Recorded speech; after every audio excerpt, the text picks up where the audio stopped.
Today, it's all about the bones of your home as we take a look at all kinds of framing, from studs to boards to foam. The specific foam that we're using here has a 1 pound density to it. What exactly are SIPS, and why are they becoming such a popular way to build? 3, 2, 1. We're firing beams into walls to see which kind holds up best. Plus, man-made I-joists versus good old-fashioned dimensional lumber. One is definitely cheaper and lighter, but wait till you see them burn. Okay, so right now I'm looking at the wood bowing pretty good right here. Oh, it's totally giving way. And seismic simulation. How much does it take to knock down walls? Walls, framing, and joists. Deconstructed. The mission? To explore the science of home improvement. Because to understand what you're building, sometimes you just got to take it apart.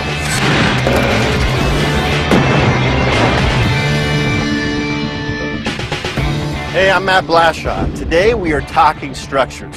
From how your home is built to the materials that keep them together.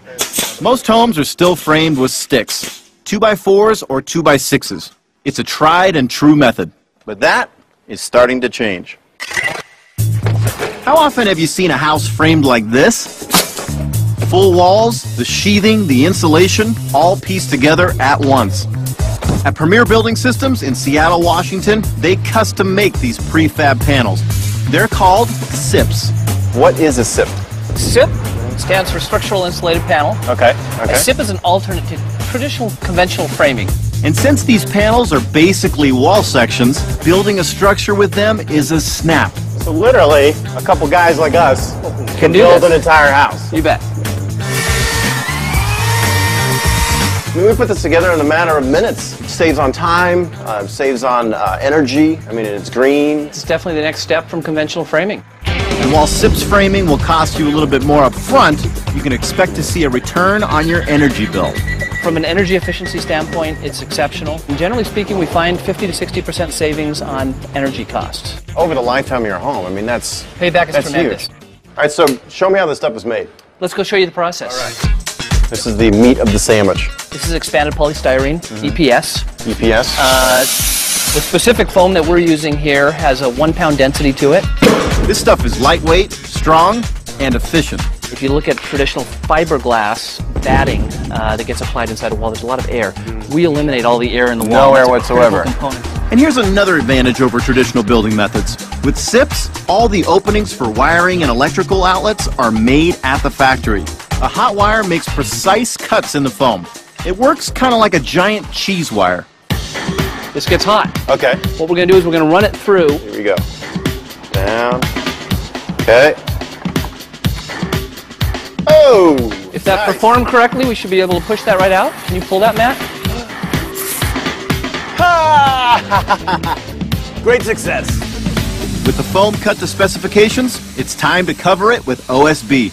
Now at your local hardware store, you're going to find small pieces of OSB just like this. But here, they use enormous custom cut pieces just like this because from top to bottom, the piece has to be continuous in order to give that home strength. All right, so this is where the meat and the bread become the sandwich. Our next step is the actual marrying of the 3 critical components to a SIP. That's the OSB, the EPS, and the structural laminate. They use a strong adhesive to attach the OSB to the foam. Then it all goes into the press for curing. Once the panel is complete, it's marked according to the architectural plan and cut to a custom size. You have all this high-tech equipment and you're using a chainsaw. Still the best methodology for these types of personalized cuts, if you will, yes. And you just look cool doing it. And we look really cool doing it. The chainsaw is used for custom pieces, but for the prefab stock panels, they use an automated CNC router. Why are we behind such thick glass here? The pieces are spinning at a high revolution out there, and we have had a very rare occasion when the actual router bit has hit something and it's exploded. Even if the router bits don't go flying, the foam bits certainly do. While the panels are lightweight, they're 40% stronger than conventional lumber. And to make sure of that, they put them to the test. First, they test the adhesive that binds the foam to the OSB. Ow! All right, so that busted right out from the foam. We know the glue worked, and that's what we want to see. Then they test the actual foam for strength. We're pulling it apart. That's what we're doing. We're All right. pulling it apart. And Bam. Our sample broke at 93 pounds. Past 65 that's passing. That's like a D. It's good, yeah. It's like a D. And we're pulling an A. Right. A minus. While SIP structures have been around for decades, they are just starting to gain momentum in the building industry. The number of homes constructed with SIP panels has doubled since the late 90s. And if the folks at Premier Building Systems have their way, that trend will continue. Still ahead, we're going to put some SIP panels to extreme tests. How will they stand up to a hurricane force? And how do they compare to traditional stick-built walls? Coming up next, it's missile time. Plus, man-made I-joists have structural benefits, but there is a drawback that firefighters say you should know about. We're learning firsthand next.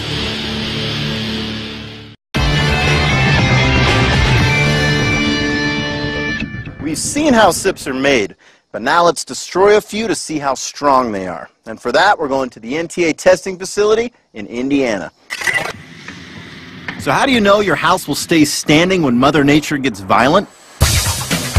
At NTA Labs in Napanee, Indiana, they pull out all the stops to see just how much your building materials can take. All right, so what is NTA? What do you guys do here? Anything related to building products within our product scope of certification we can test. Along with traditional building materials, these days they're also testing a lot of prefabricated products. This is a SIP panel, so this has actually the foam in it. Yes. It's got two pieces of OSB. Yes. One on one side, one on the other. And that's, you don't usually see pieces of OSB that big. This is made out of a jumbo panel. This is an 8-foot wide, 12-foot tall assembly.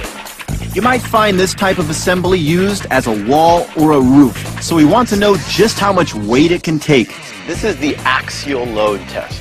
And what happens is that this giant device puts thousands of pounds of pressure on top of the SIP panel to test its compressive strength. They've got 90,000 pounds bearing down. That's like 20 mid-sized trucks sitting on the wall. And they keep upping the pressure. Yeah, every minute we're going to put an additional 10,000. 100,000. Good God.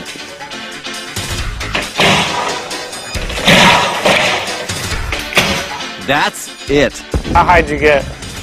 I think it just broke over 100,000. Just over 100,000 pounds. It's over 100,000? Over 100,000 pounds it took to do that. It's damaged, but still standing. So snow load, water beds, you're going to have a whole party up there on your house, on your roof, and I think you're going to be just fine. I think you'll be fine. Now that's what happened when we pressed on top of the panel.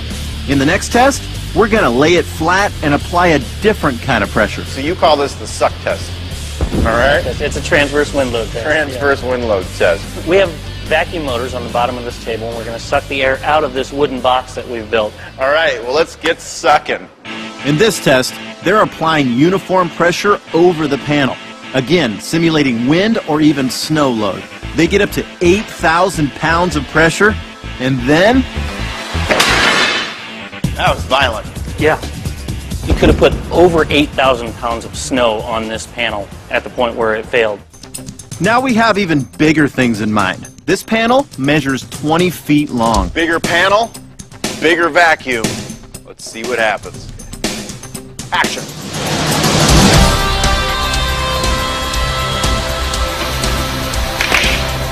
Oh! The longer panel went a little earlier at 5,600 pounds, but it still held up pretty well. It looks like it didn't actually break.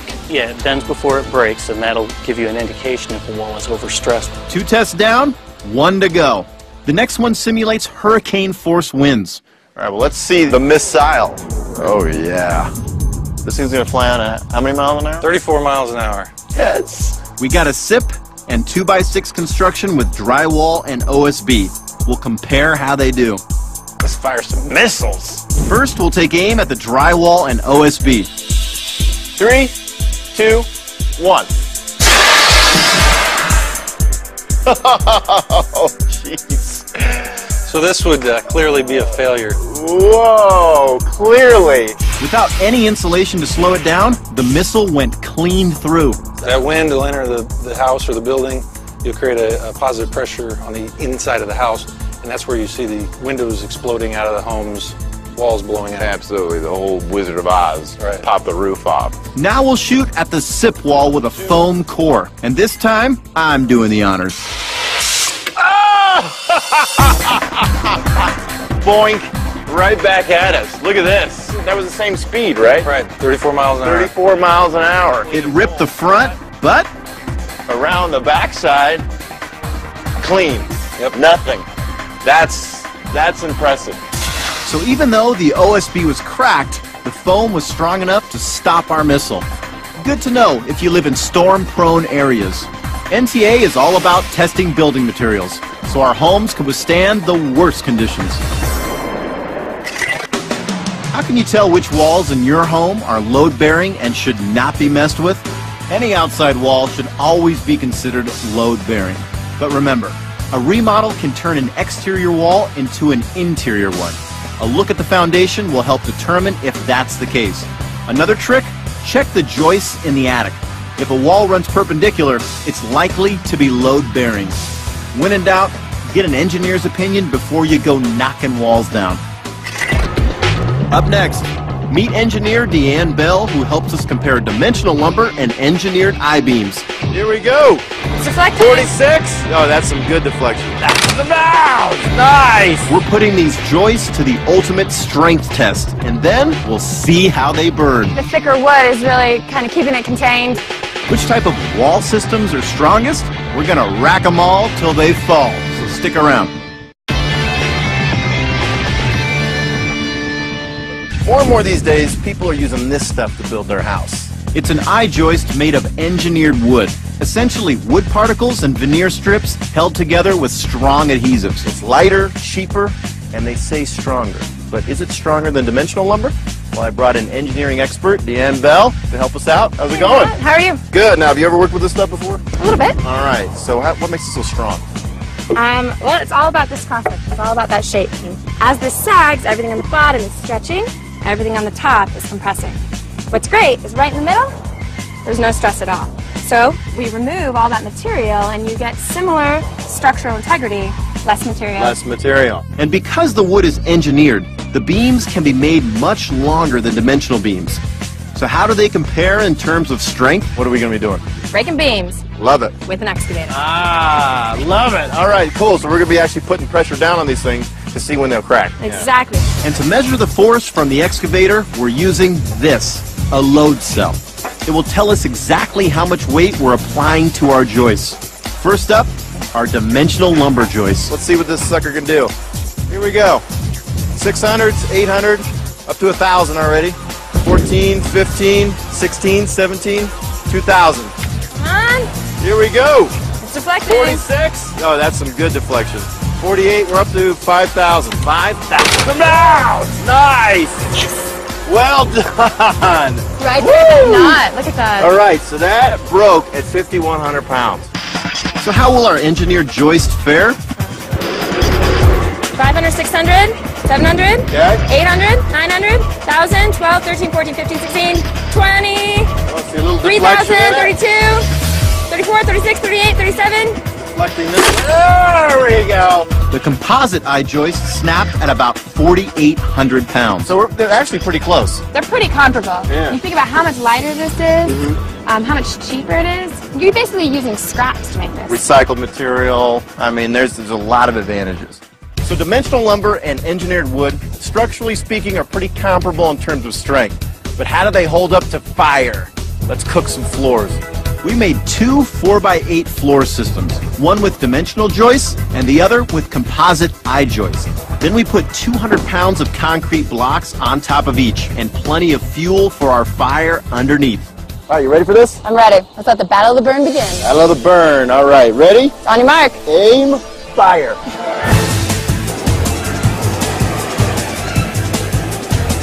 At just 2 minutes, it was clear our engineered floor joist system was burning faster and hotter than the dimensional wood. Look at that curl. Look at that curl right there. Just looking at it from now, the difference between this flame and that flame It's night and day. is night and day. Doesn't look like that's catching fire as fast. That is a serious barbecue over there. Yeah, right here we're still contained in the middle. Yeah. And it seems like the thicker wood is really kind of keeping it contained. It's holding Weird. it. Look at that. It's just totally belling out the sides. It usually takes the fire department about 12 to 20 minutes to respond, but at just 6 minutes into our test, Okay, so right now I'm looking at the wood bowing pretty good right here. Oh, it's totally giving way. It's totally giving way right now. Here we go. I think we're going to have a There's collapse. There's a hole on the left. It's bending. Look at It's that. bending. Oh, wow. Look inside there. Here we go. The OSB Any in the middle second is now. totally giving way. And looking it over to the other fire with the dimensional lumber, it's holding up pretty good. I mean, there's nothing. There we go. as for our dimensional joists, it took almost 3 times longer for failure. While no one is suggesting that engineered I-beams shouldn't be used, firefighters do say your escape time during a fire may be less than with dimensional joists. There are fire precautions that you could take with the engineered lumber that could help, but in its raw scenario, there are definitely some weaknesses. Well, all in all, when it comes to fire, dimensional lumber, clear victory. Clear victor. Coming up, earthquake simulation. How will 3 basic wall structures hold up to seismic stress? Your way, heave! We're gonna get racking next.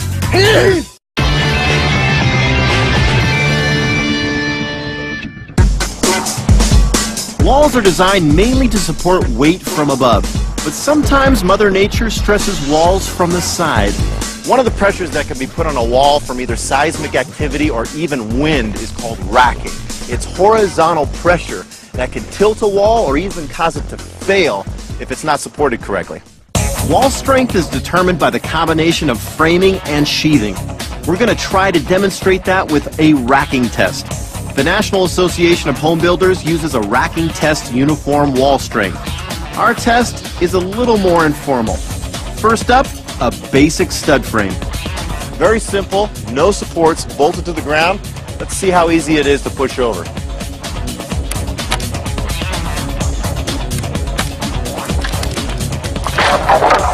So, as you can see, with no support, it's pretty easy to push over. I'm bringing in Justin for the next wall to help me install a cross brace. Cross braces, or let-in braces, are usually notched into the studs, but fastening it on top should give us pretty much the same effect. So the cross bracing is really used to stop the racking itself. So this is, we're going to have quite a time with this. I think so. Oh, I can already feel it just how we're carrying it. Already solid. My way first, ready? It's not going anywhere. A little geometry goes a long way. Looks like we need a little more leverage. Rope! Tug of war time. Right. Try it now. All right, so we're going to pull your way first. That sounds good. So your heave, I'm hoe. Okay. Well, I like that. Okay. Your way. Heave. Hoe. Heave. Hoe. Looks like manpower isn't enough for the cross brace. Hoe. Time to get creative. All right, bumper. All right, light it up, buddy. Don't fail me now. All right, man, here goes. Is the bumper going to stay on? Wahlberg's truck. Here it goes. It's not even budget. Oh, there it goes. Get down. Yeah. Nice. Yeah. Boy, it's amazing, man. A little piece. That's 1x2 we put in, but a little cross bracing makes all the difference in the world. Now we're adding an OSB sheet to our final wall. Sheathing is often used under siding, but not always. Whether panels are nailed to the whole wall or just corners, they add a lot of strength. This is code, man. This is This is legit. We know we can't pull this one down on our own, or even with a truck. So we're going for something a bit bigger. Hopefully your house will never have to withstand an assault like this. That's good. Perfect. I think you've got enough power. I think I got enough power, man. You ready? Just guide me in. Let's do it, man. Knock it down, kid. Oh, get it! Get it, man! Utter complete destruction. Chewed it up completely out. But interesting, man. It ripped right down the middle of that OSB. It's code for a reason. It is at code this for point. Let's take this thing on the road. Yeah, let's take it downtown. Yeah, why not? You might be surprised to learn that in an earthquake, wood-sheathed homes fare better than masonry and steel because they have a little more give. For more deconstruction,